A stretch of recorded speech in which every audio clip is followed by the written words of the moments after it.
Pag-usapan natin yung staking ng Avive, okay?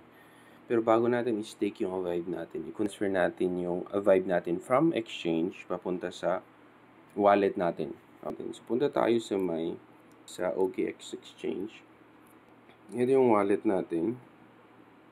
Ito ang Avive. Copy mo lang yan. And then, punta ka sa may exchange. Punta ka sa exchange.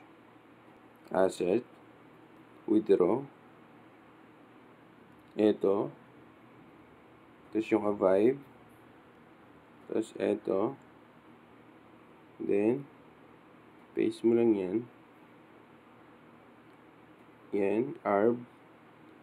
And then max.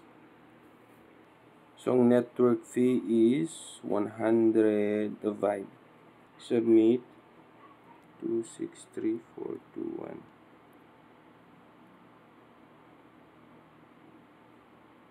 Ayan.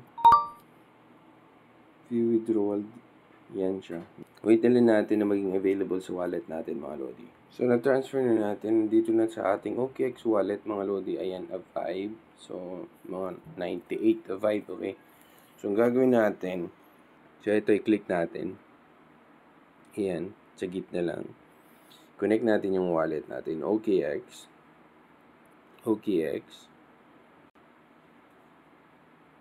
Connect. Ayun. So, pag max mo, mga 98,000 ang stake natin. Then, submit. Check mo dito sa, kailangan mong i-confirm dito. Yan. So, ayan yung address. Confirm lang natin.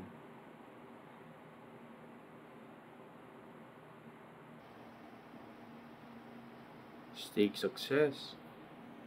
So, ayan siya, nakalock na. Okay. Ganun lang mag-stake, mga Lodi. Itong paghatian nyo 10 million Avive, nakadepende kung ilan yung stake mo. Ilang Avive, okay? So, mas marami, mas maganda. Ang minimum na staking dito, na stake mo is 10 Avive lang, mga Lodi. So, early withdrawal, hindi pwede. So, pwede kang mag-stake before May 9.